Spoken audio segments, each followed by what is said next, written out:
Bundok man ang unang pagsubok,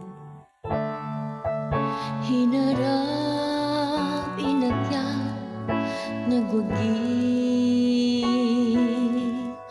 At pagsabit mo sa patang, nakita ang anino. Halos di mo magapi sa sarili ang akala mo ay kaya. Taglay mo't gabay ang salita, subalit sa pasanin kay bigat susuko ka.